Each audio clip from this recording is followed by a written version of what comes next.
Come on in the room, going in the room. How's everybody doing? It is Sunday evening, so you know what time it is. It's time for the Motivation Moments podcast. I am your host, Gregory Bloomfield. I'm so glad that you're here with us today.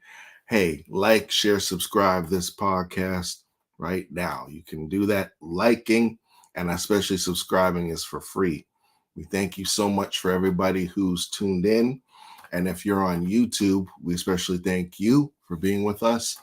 And if you can just take 5 seconds of your time, and if you have not already subscribed to the channel, please do so. We're at 159 subscribers. We're one away from 160.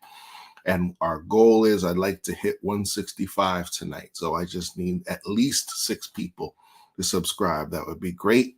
Facebook, how you doing? I'm so glad that you're here with us. Follow the channel Motivation Moments with Gregory Bloomfield. LinkedIn, how you doing? Please feel free to be one of my followers. And on Instagram, we want to say good evening to you. Thank you so much for tuning in and joining us tonight. A few announcements before we introduce our guest today. First of all, I want to say thank you to everybody on YouTube. We are now at 4,000, over 4,000 views since the start of this channel. So thank you so much. It may not seem like that's a lot because I'm not a celebrity. I'm not talking about gossip and banter, and I'm not having clickbait talking about Diddy or talking about Jay-Z or talking about celebrities and bashing them. We're just having great conversations, great interviews, and inspiring thoughts from different thought leaders, different religious leaders. And that's the way I want to grow it. I'd rather grow it organically. So the 4,000 views, I appreciate every single one of them. And please continue to support this channel by viewing, subscribing, and also donating to the work that we're doing through Cash App and through PayPal. We greatly appreciate every donor, whether big or small donations. We also want to say thank you. Oh, thank you. We've put that down here. And if you want to donate, if you've been blessed by these programs and the work that we're doing, PayPal at bloomfieldting@gmail.com and Cash App at bloomfieldting is how you can donate. $20, $30, $10, any amount we appreciate so much to continue covering the costs for this podcast and basically continue to getting you great guests and great information for you. I also want to say thank you to the Millennial Panel that came about over the last 2 episodes. A shout out to Mahalia Anderson, to Alice Dell, to Jalen Moma, to Pastor Ed Paul Saint, and to my cousin Hannah Love. Thank you so much for taking time out to be a part of it, of this program. We got to do another Millennial Panel. I would say once a month if we could. So if that's something that you're interested in, please let me know your comments and your thoughts in the chat or also in my email address, which is bloomfieldting@gmail.com. Next month, this is the last episode for the month, and next Sunday we're starting a new theme.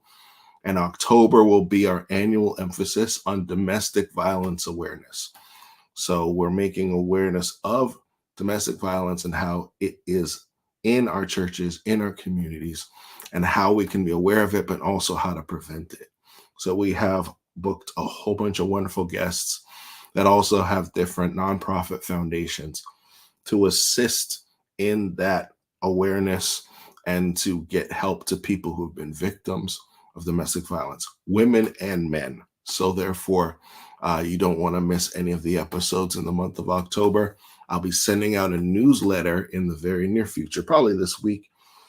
Check your emails for those of you that are on my email list with more information in regards to product deals that we have with our books and more information on the podcast and the theme for the month of October. With that being said, we're also on Spotify now. So episodes from season number 1 are on Spotify. So we're on 5 different platforms. You want to go on Spotify and subscribe to this channel and listen to the first 9 episodes in season 1 of Motivation Moments, particularly episode 00. So it was the pilot episode that we didn't know would be a pilot and would start into an episode every Sunday. So we're so happy to see that. And season 2 will be coming up in about 2 weeks, maybe less. So we'll give you an announcement of when that's available. We're going to put the first 6 seasons on Spotify. So when you're in your car, when you're working out, when you're going for a walk, when you're in the house, you cleaning, you can listen to our podcast. You don't have to watch it on YouTube, even though season 1 is also on YouTube. So on Spotify and YouTube, season 1 of Motivation Moments will be available to you. We're currently in season 7, episode 96. So we thank you for your support. For the 100th episode, which will be in October, we're going to be doing something special. So stay tuned for the 100th episode. Look how God is good. We started off, from the book of Drake, started from the bottom. Now we're here. Well, we're not really quite here. We're here, but we're just getting started. So God bless you all and thank you for your support. Please put where you're watching us from in the comments, wherever you may be, wherever part of the country you're in, wherever country you're in, not just the United States. We're in Canada, we're in England, we're in Colombia, we're in South Africa. Shout out to you, Zen. Just shout out to you, Catherine. Shout out to each and every one of you that's watching on the various platforms tonight. Thank you so much for tuning in.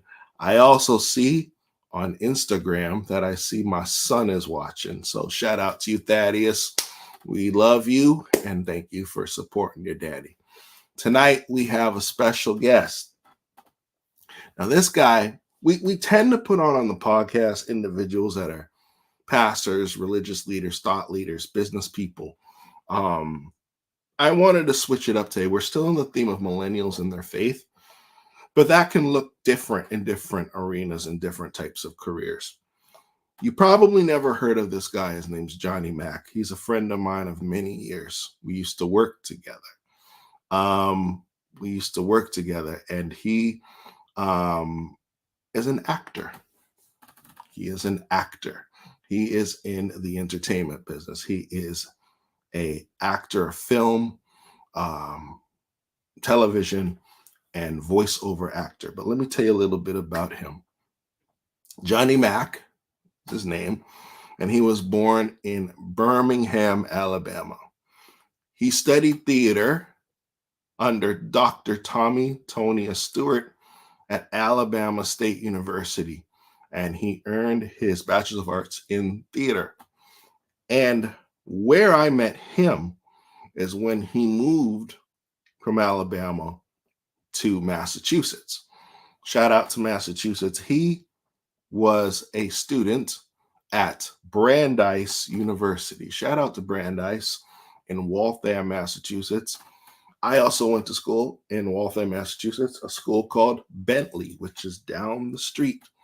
Not for theater, but for taxation. So totally different role. But where we met is we both worked at a company called Actor Shakespeare Project. I was the director of finance, and he was a teaching artist and an actor. And one of the things that he did that was amazing was that he played the lead of Othello. Well, it's a Shakespearean company. So he did a production. He was the lead in Othello. And that production was incredible. He earned an Elliot Norton Award for Outstanding Actor. He was nominated and won as Outstanding Actor. Now, the Elliot Norton Awards, think of it as the Tonys on a state level. So it's the Massachusetts version of the Tonys. All right. So he was recognized for his amazing work. He's an incredible actor, and he is an incredible guy. And then he moved to California to pursue acting in film and television. And he's done film, TV, voiceover work, and commercials. And he loves to write and develop his own stories, showing Black excellence and telling stories from ancient past, dreams of the future, and magic of our collective human connection amongst individualism and isolation. And he is married and he has a 3-year-old son. And he's just overall a good guy. And he also has a very strong faith in the Lord Jesus Christ. And we'll talk about that a little bit today. But I want to show you some of his work. You may have never heard of the name, but you've seen him on television. So we're going to show some of his commercials that he's done, and you'll be like, oh, you got that guy? Yeah. So if we can run the commercials or we can run the clips, and then I'll bring up Johnny Mac to the stage. Refill? Help yourself, man. Dude, dog food in the fridge? It's not dog food. It's fresh pet. Real meat, real veggies. Real weird.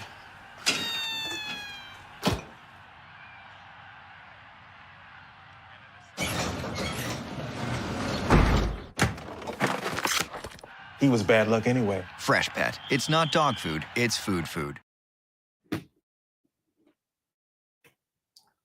More. Okay, Cody, it's time to choose which chicken and 2 sides you like in your $5 real big deal. My first time choosing on my own. Get that corn.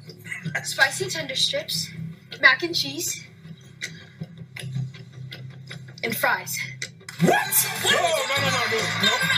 No. Want to hide a coffee stain at work? Hide the stain with supplies at work. Want an easy way to manage your insurance policy? Pick up the Geico app. Looking good, Bob. Thanks. Halloween is the worst holiday of the year. Not because it isn't fun. It's fun. It's just the kids. Every year, they come here trick-or-treating, but we don't have candy. We have pizza. And they don't just trick us. They haunt us. Not very subtle. And a kid creeps me out. Last year, they put hornets in Katie's car, and now anything that buzzes triggers her. Hornets! Hornets! Then they replaced all the silverware with dull silverware. It was actually pretty funny. But this year I said to myself, Rob, you have an MBA. You can solve this problem. If they keep tricking us, what will make them stop? Treats. Treats. Genius. Genius. And we have the big bars. The power of crunch compels you. Leave Blaze alone. I'm Derek. And I'm Brandon. This is World Champions, baby! Do you have what it takes to be a world champion, baby? We'll be the judge of that. Genius! Lucas has the kind of courage that this country needs. Oh, her parents! Crawling champion, man! Babies are smarter than we are. She's definitely a baby. You can tell because she's so small. I agree. That's the stuff. No way! No! This is so intense. Knock it off with the nose jokes! Babies! You can't miss that sack, Von Miller. Hey, man, I'm trying my best. Yeah, touchdown, Timmy 17, I'm talking to you. I'm busting my butt for you, and all you do is complain. Did you change the settings? Ready for the real hot peppers? Come on, man. Testing people's fears? Come on. One anxiety attack at a time. All right. I didn't know he knew Ludacris. Hey. So, does he look familiar to you now? Anyway, without further ado, my friend all the way in the West Coast, who I got a chance to work with and get to know very well, Mr. Johnny Mac. Hey, man. Hey. How are you? I am well, man. How you doing? Good. That's like, I didn't remember the last one you got to know Ludacris. My wife will be quite jealous of you. So, yeah, for you young people who don't know who Ludacris is, go ask somebody. How are you? How's life? How's things treating you? Yeah, everything's good. Everything's good. Yeah, I can't complain. Just had to talk to my son about some stuff, but that's parenting, and I'm here. It's great. Yeah, exactly. Well, I know I've had to talk to my kids about stuff too, and I'm still talking. Yeah. But yeah, man, this is your first time on the podcast. Thank you for coming on. Our theme is millennials and their faith, and I know I wanted to do something a little bit different this time around. I wanted to talk about a profession that maybe a lot of people don't really talk about on these type of stages, and that is theater, acting, all that type of stuff, the arts. Because everybody, is like, oh, want to be a doctor, pastor, lawyer, whatever. And Mhm. you chose to be an actor. Tell me, how did you get interested in acting, and why did you choose this career path? So it was a girl. It's always a girl, right? It's just always a girl. But it was a girl. I never ever thought I would be an actor. Never thought. Most people that I meet who are actors have been thinking about it since elementary school or whatever. I wanted to be in the military. I wanted to be Colin Powell. That was like what I wanted to do. And then senior year, high school, this girl, Jamise McConico, forever grateful because she got me on this path. I skipped class to be in her theater class. Oh, wow. And the teacher there was like, well, if you're going to be in this class, you got to do some work. I said, okay. So she gave me this monologue to read, and she said, oh, you're pretty good. And that kind of was affirming for me. I was like, oh, I'm pretty good at this. Because even though I wanted to be in the military, I also was unsure about what my life or future would look like. And so she was really affirming.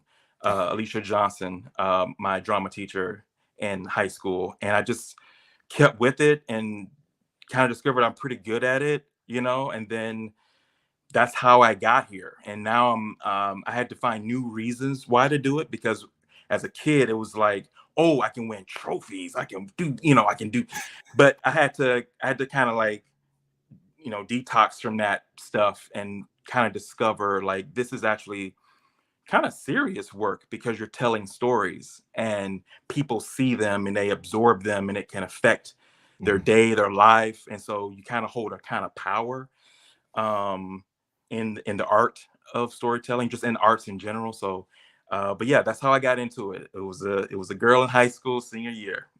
Well, listen, let me share something with you. So we have a common bond, because the reason why, you probably know, I play the saxophone. I played the saxophone since I was in junior high school, and I still play to this day.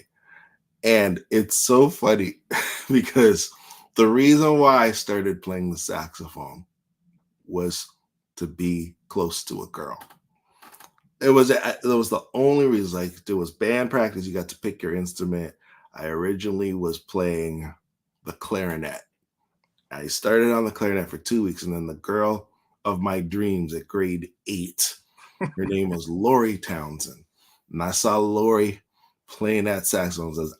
My mission in life, grade 8, was to get next to her. And not only was she playing the saxophone, she was playing the alto saxophone. So guess what I picked? I picked the alto saxophone. She was first sax, I was second. Okay. And the second sax you got to sit right behind. Anyway,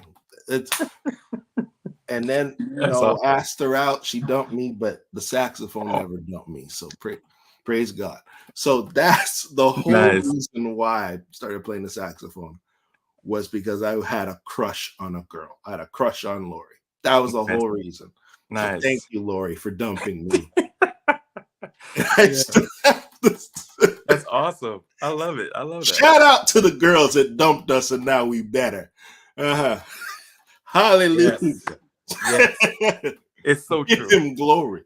Yeah, it's man. So tell me something. So now that you've taken this acting thing seriously, and you've done, and again, I've seen you in the theater space, and obviously you're doing commercials. The commercial you didn't see was the NBA commercial for the NBA during the playoffs.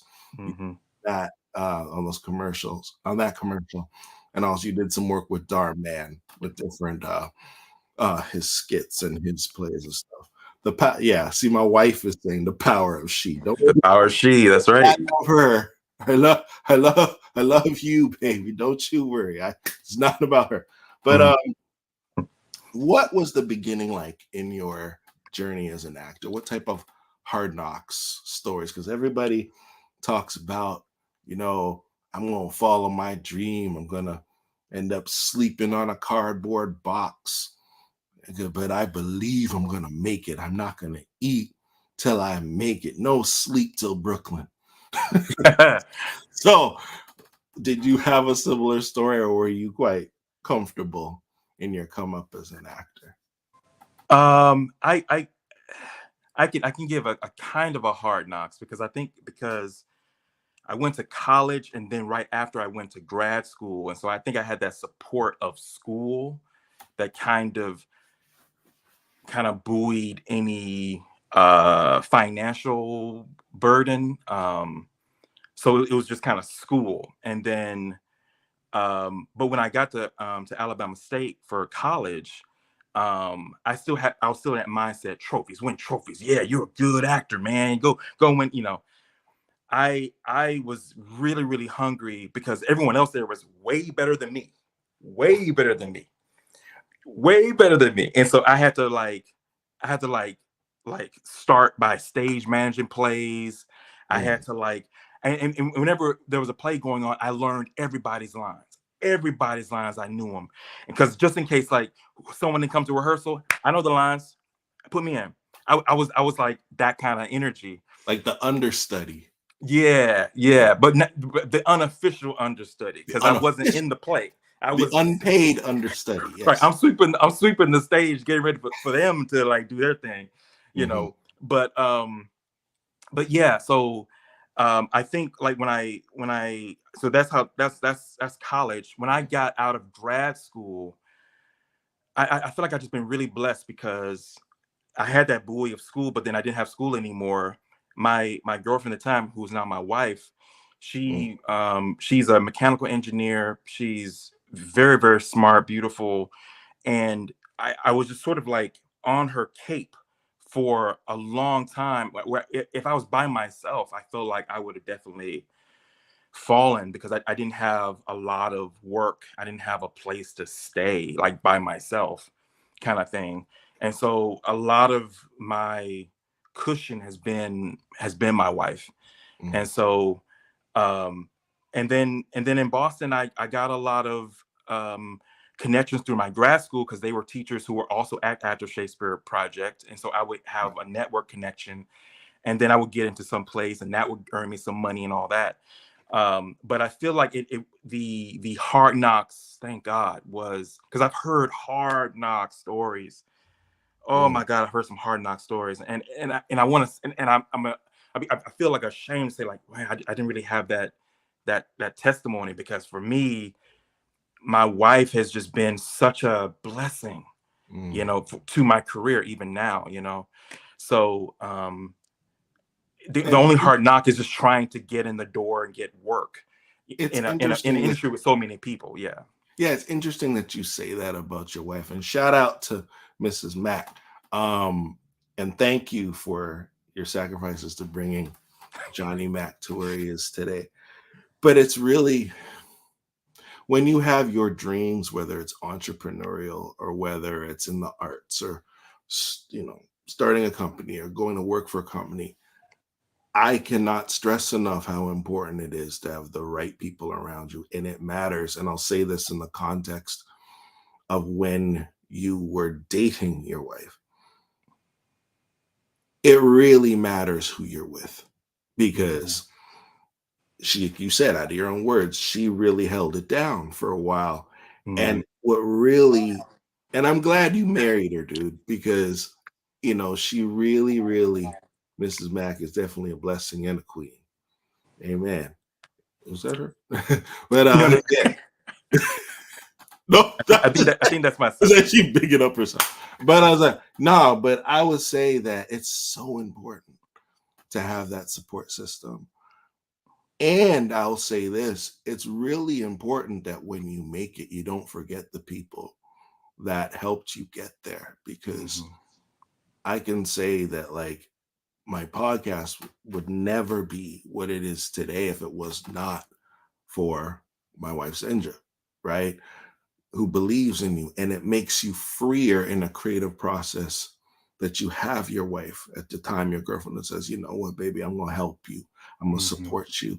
And that it's really good that you married her and you stuck by her side. Because a lot of dudes, and I'll just be honest, there are some brothers out there that will get the help from their girlfriends or whoever when they have their dream, and when they make it, they forget them, and then they get with the person who just see the final product. It's kind of like the whole Build-A-Bear mentality. Yeah, yeah. You know what I mean? Which is really unfair and unfortunate. But, you know, shout out to her. Shout out to both of you, right? For the success that you've had, that you're having. Yeah, and shout out to Actor Shakespeare Project, who Yeah. ASP. Shout out to them and to all the other startup theater companies and established theater companies, the Huntington. Of course, I got to give a shout out to Front Porch Arts Collective, my boy Maurice Parent and Don Simmons. Shout out to them as well. Hopefully they're watching. So, but yeah, we're here with Johnny Mack, talking. Say it again. The people in the back. Yes. So we're here with Johnny Mack, actor extraordinaire. And we're really having a good conversation. If you enjoyed it, like, share, subscribe, and also please engage with us. Ask questions. We'll do our best to address them during this conversation, so you can be a part of it. This whole month is about millennials and faith. Now, without going super deep, right? And we talked about this before. What's your process of selecting roles, whether it's live theater, whether it's television, whether it's commercials?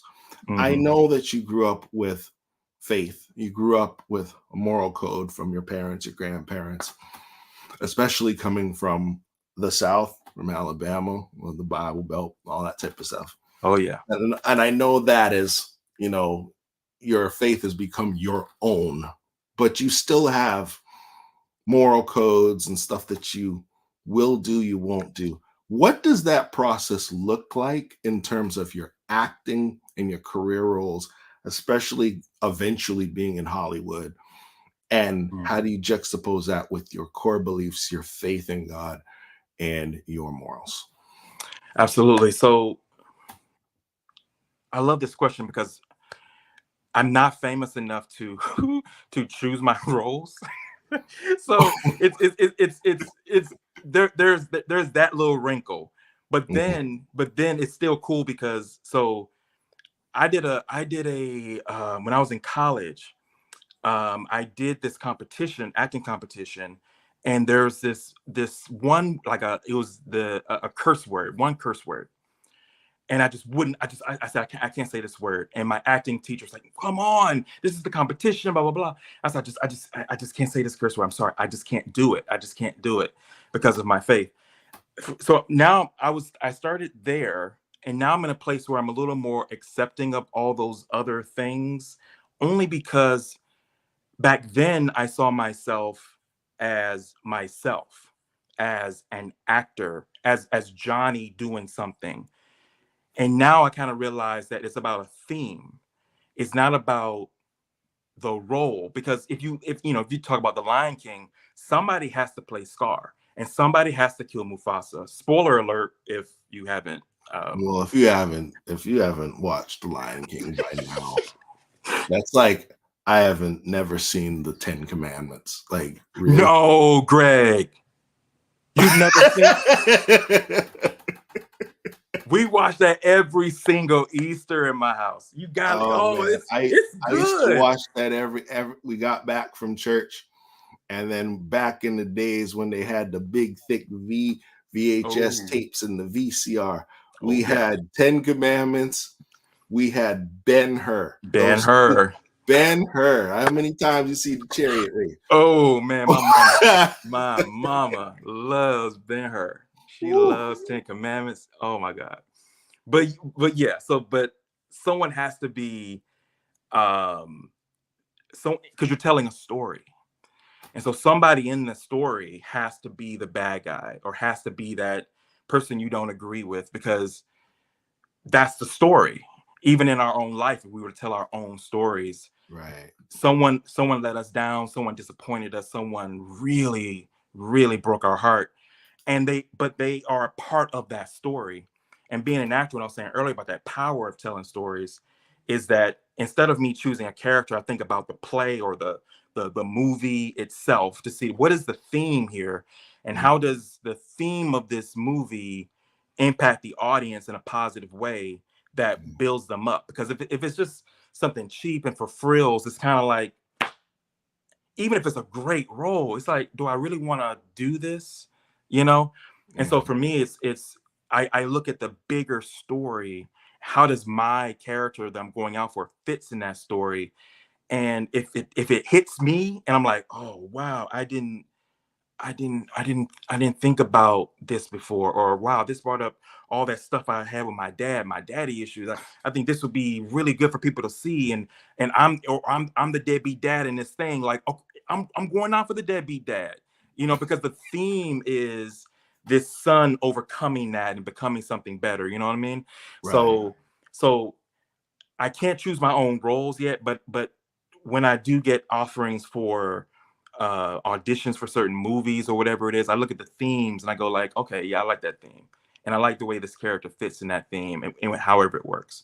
So I think that's how it is, because for Faith, you want to empower people to discover God inside of them, like God is inside of you, all around you, and sometimes people forget about that. And you want to like inspire them, like, no, you're not by yourself. You're not alone. You can make it. You can do this. And you want storytelling that will remind you of what's inside you and what's all around you, so you don't feel alone. So I love to find stuff like that, and be a part of it as much as I can. Sometimes it's not that way. Sometimes it's like, okay, I'm gonna do a like that Church's Chicken commercial, or you trying to keep yourself on. Everybody needs to pay the rent. Right. I understand. It's not like, here's the way I look at it is that, and correct me if I'm wrong, when you're selected, you're not in a position right now, from what I'm hearing you say, to be that selective with roles. You basically have to take what you get, right? Mm-hmm. But there's limits to it. I mean, it's if you're going to be doing, a movie, this is really extreme. But if you're going to be, we joked about it in the back, but it's like, if you're going to be doing like, hey, in order for you to get this role, you got to go to like a Diddy party. Yeah, no, that's a hard no. Someone That's put in the chat, no Diddy. Very hard. No. So if you got to go to a Diddy party, or else you're not going to get this role. Mm-hmm. You got to fly out to New York and come to whatever. Johnny Mac saying no. I'd rather drive Uber. But if it's a role that is, it might be a risky role in the sense of not necessarily something sexual, but something like is dealing with a very difficult subject matter. Mm-hmm. You wouldn't necessarily shy away from it, because there's a greater moral story in the whole, in the production. Because if you really think about it, if you did not have that breadth of that flexibility, you really shouldn't have done any Shakespeare. Mm-hmm. Othello is not a tender love story. No, it's not. Unfortunately, it's not. No, it's the tragedy of Macbeth. You kill a couple people. Yeah. Uh-huh. Yeah. And Iago was not a gentleman. No. Who is it who played Iago? Was it Johnny Kuntz? Johnny Kuntz. Yeah, shout out to him too. He's an incredible actor. Yes, he is. And hopefully, I don't have his number. I was supposed to send it to him, but send this to him when you can, to let him know that we're praising him on this thing. Yeah. But and then if you think about it too, like, I know Denzel's a believer, Denzel Washington's a believer, and he has not always played the choir boy in his roles, but there's certain things he will not do, right? Mm-hmm. Like stay at a Diddy party. Right. Leave early. Leave early. And if you were there too late, lawyer up. But also, as an actor, I would think that there are certain things. You have your different moral codes, and you look future tense in terms of, okay, how will this benefit my career? How will this look on my portfolio? One question before we get to the break is, are there any roles that you've taken or any jobs that you go, if I had my Men in Black pen and zap that out of existence, or you think that every role that you have was a stepping stone to something greater? Like, yeah, even though it would have been a mistake to select that role, I'm glad I did it because I became a better actor and I am more selective now because of the choices I made. Yeah, I don't think I played any role that I've regretted playing. I feel like everything I'm trying to think really hard, because I feel like every single role has been like a stepping stone, or something that was like even some of the like yeah, it's all been great, because it's all been positive. I felt very affirmed in those roles. I never felt like, oh, this is making Black people, this is gonna take us back like 40 years, right? If I if I do this. I've always felt like, yeah, this is either funny or this is I feel good doing it. The people I'm working with is great. So yeah, I've never, I don't think I have a role I've regretted playing. Yeah. Cool. All right. Well, listen, we're here with Johnny Mack here. We're talking about his journey as an actor, themes as millennials and their faith. Let's take a commercial break right here, and it'll be a quick commercial break, and then we'll come back with more with my friend and my special guest, Johnny Mack. This is Motivation Moments.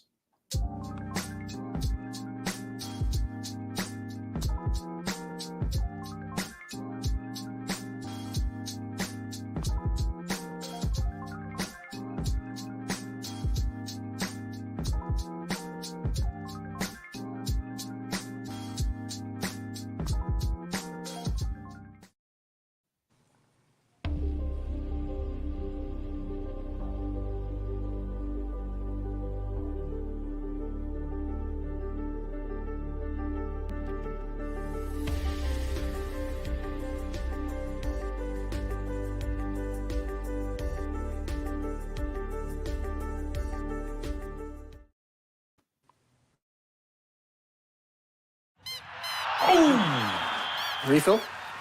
Help yourself, man. Dude, dog food in the fridge? It's not dog food. It's Fresh Pet. Real meat, real veggies. Real weird.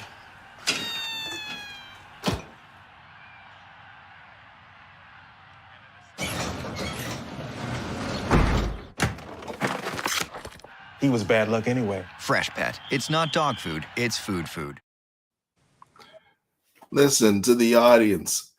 Now that you see these commercials with Johnny Mack, do you now recognize him? So I know many of you have seen the pet food commercial and you've seen the other commercials on the reels.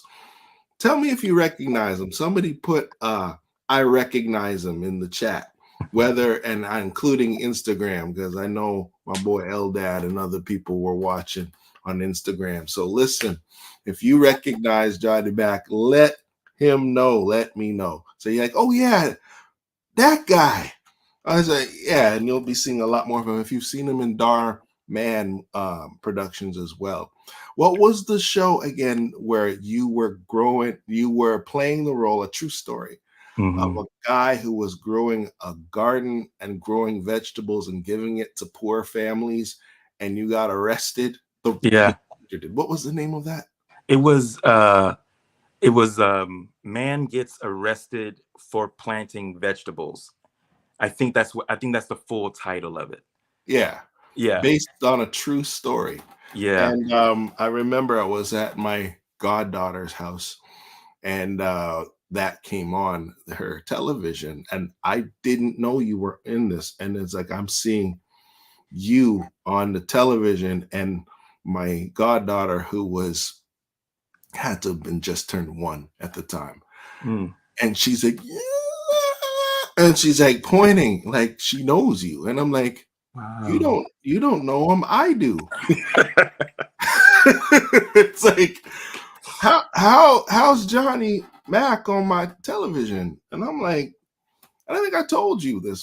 So it's like it's really nice to see that from whence we came in the offices of ASP to Actor Shakespeare Project to being in commercials and being in television dramas and stuff. It's a really nice thing to see. So salute to you as well.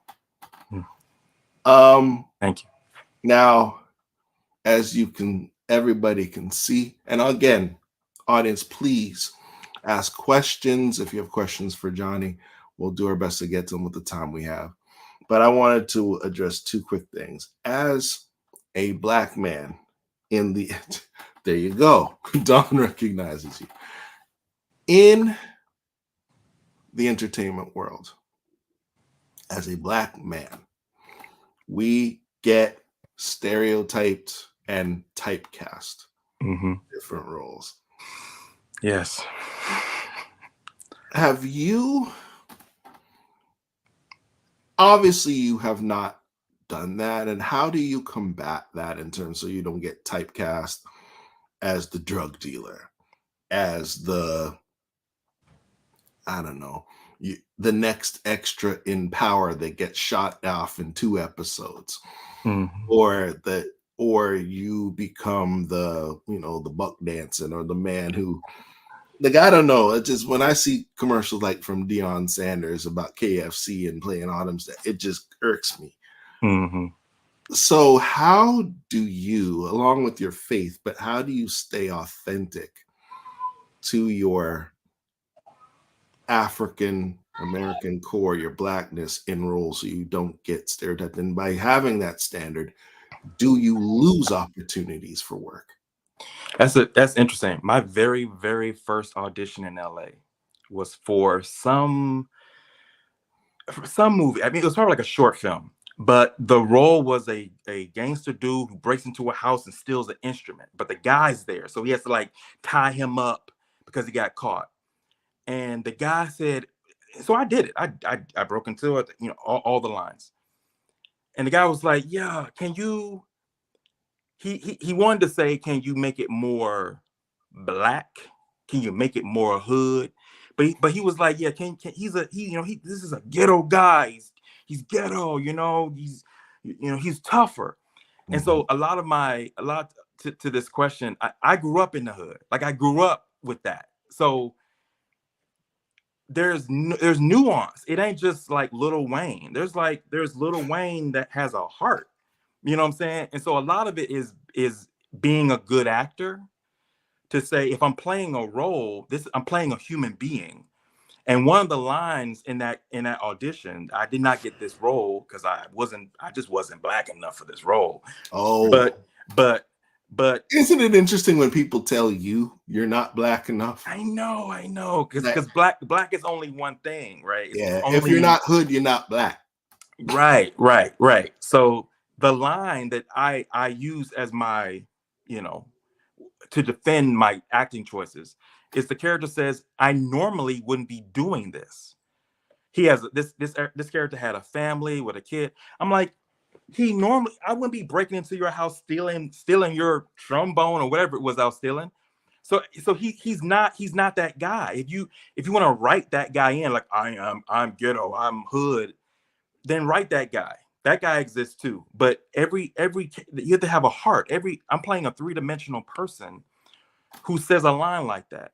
So a lot of the dignity about being Black, I don't ever want to let go of, just to make something cheap. It's because I'm not trying to. Because that is the stereotype. But I'm an actor. I'm a good actor. The role needs to be 3-dimensional. He needs to be struggling with this. He needs to. I wouldn't normally be doing this. He needs to be. It to me, it makes the scene more nuanced and complicated, and like, But anyway. But I think it's like, you have to be really good at your scene study, read these roles, find the heart of the character so he's 3-dimensional. On the values, moral side, the spiritual side, is that I know that we live in a segregated world, and so people will look to TV as the representation of Black. And so when Oh, it's so funny. Like when I order a coffee, I think people see me as a big black man and go like, "Hey, can I have a chai tea latte?" With, and I have moments where there's like a person catching themselves, like I wasn't expecting that, kind of Yeah, thing. they're expecting you to yell and put Because of a movie they it's that saw. black fear. It's like, oh, this, and when they say things like Johnny Mack is a safe Negro because he doesn't One of the good he ones. He doesn't a good yell. Negro. Yeah, He doesn't split verbs. yeah. He has like what? Oh, here's another one. You're so articulate. Oh, yeah, yeah, Yeah, they expect you to be like full blown ninja yeah, and be that way all the time. And it's yeah, like, yeah, yeah, no, I yeah. can play a role, and then when they say cut, yeah, Right, right, right. So yeah, so that's what it is for me. It's like that's part of the choosing roles too, Scott. Because I think if I had known that beforehand with the audition, I probably would have not even gone to the audition because yeah, that was a terrible audition. But for him, I said, you know what? All right, I'll give what you think the character is, and let me show you why it doesn't work. And so I just went like all the way like South Central blood trip, and I said, you see how this doesn't work? Anyway. I have so many actor stories of auditions, but yeah, it's definitely and you scene did setting. Shakespeare too. Like you can't, yeah, it's like Yeah, you did Shakespeare to hood. Listen, I just it's really thank you for sharing that because I'm sure many other actors and many people in different careers, when they see a black man come into that space, their stereotypes and their prejudices mean they ultimately assume that they're going to be aggressive, that they're going to um, let me just say it, they want them to be hood and street all the time. And the African experience, the black experience is so much more than that. Mm-hmm. Yeah. Mm-hmm.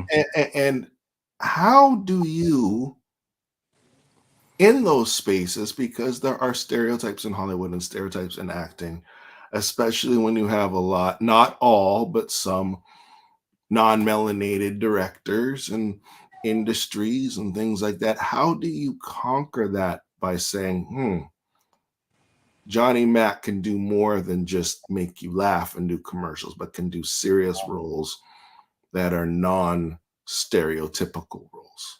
Yeah, I think some of that is the work of a lot of other actors who have gone before and are working now, like Sam Richardson, who is kind of like a black nerd type guy. And so the more those types of people get spotlights, I think it kind of softens that expectation of hood street. So yeah, like the more of us that play like Sterling K. Brown, um, The just late Chadwick Boseman as well. Chadwick. Yeah. Oh, yeah. Shout out to Black Panther. Yes, sir. Yes.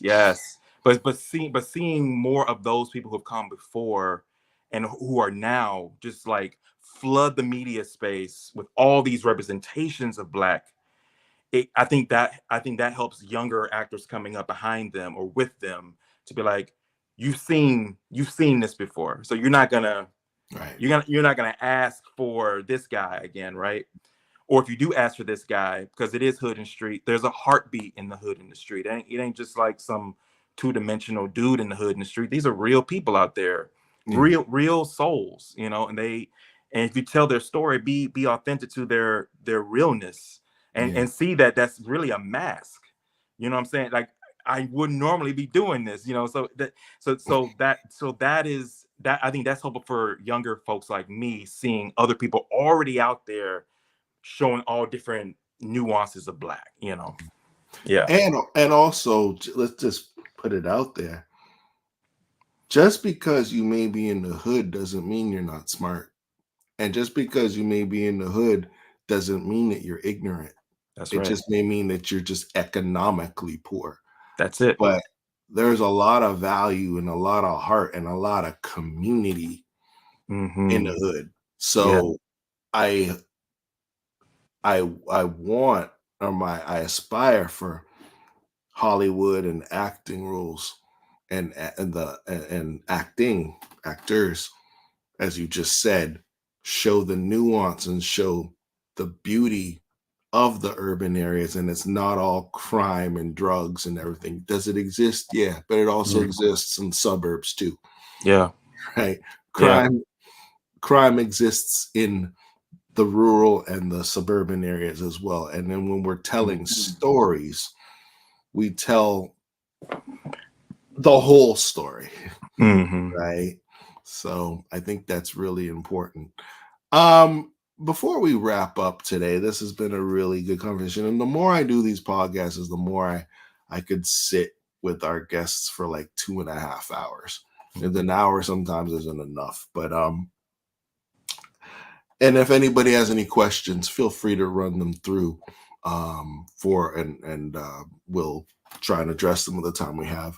But I want to ask you this final question before we log out for the evening. What are some of the things, based on your journey, you've paid your dues, you've had your wife supportive of you, and you guys have a beautiful family, and now you're getting jobs, getting gigs, maybe not the things that you necessarily want to be you don't have the option of being as selective as you'd like to be, but you're getting there, right? There's a young man, there's a millennial, a young woman who's aspiring to be an actor and actress or become the next you.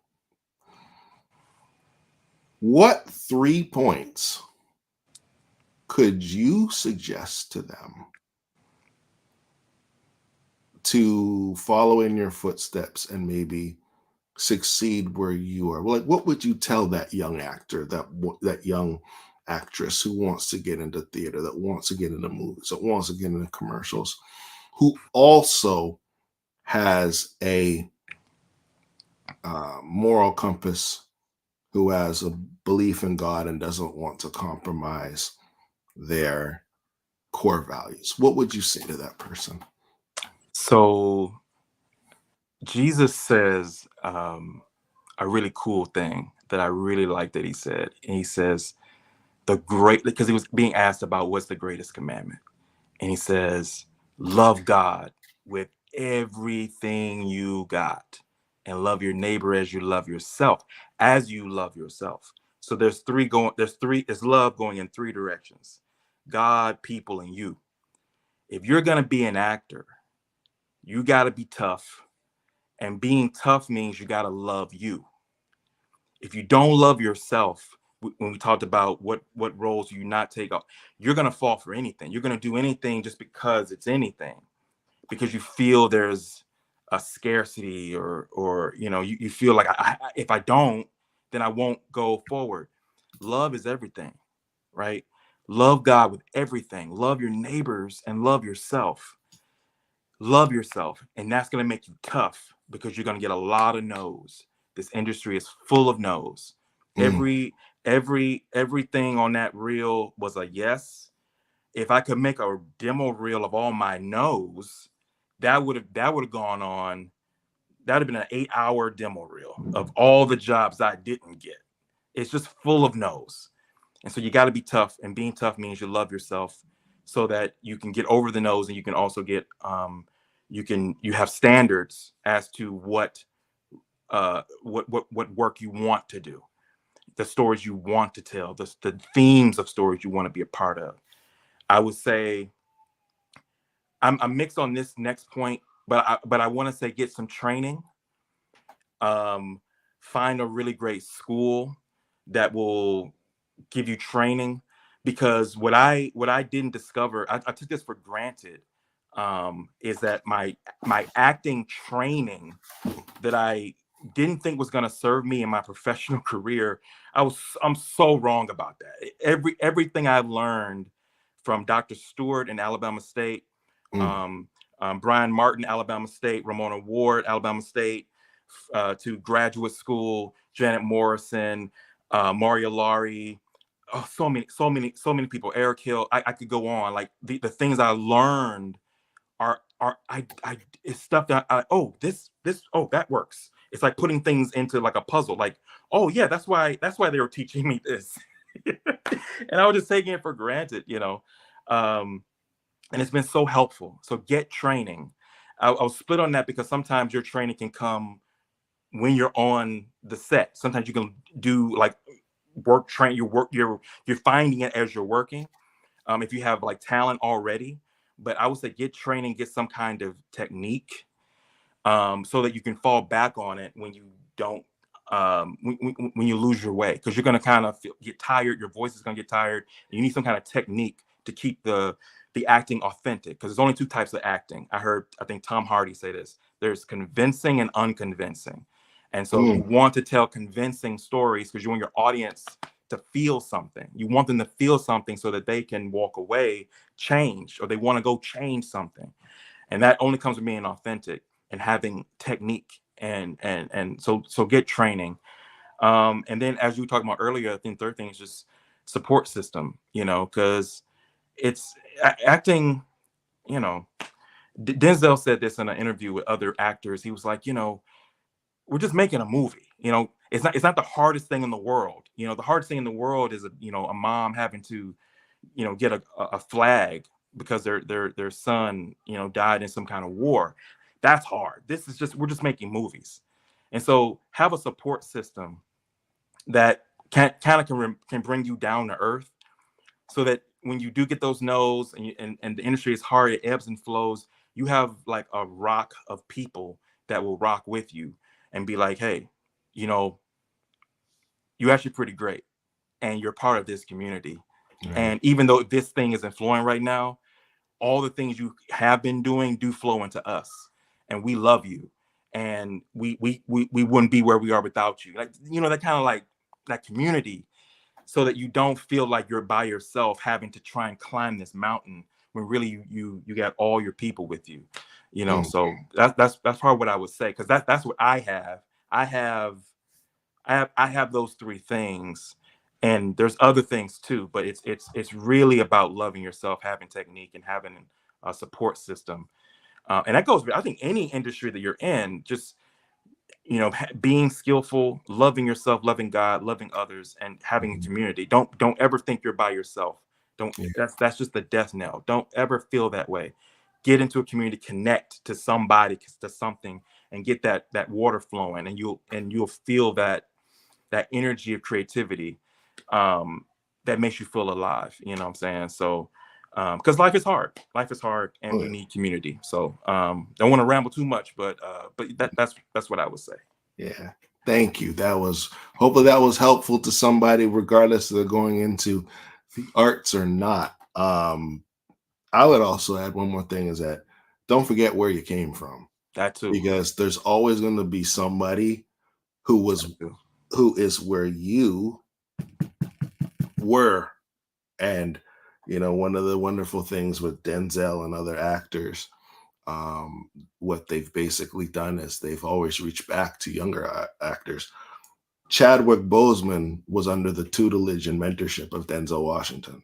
Mm-hmm. So he learned the craft, and, you know, great begats great. So, so you clearly have been under some great teaching and some great study, because you're being successful. And I pray that you have even more success, that Johnny Mac will be a household name, and that people will see you not only as an amazing actor, but a man of integrity, faith, wisdom, and purpose and destiny. So that's my prayer for you, my friend.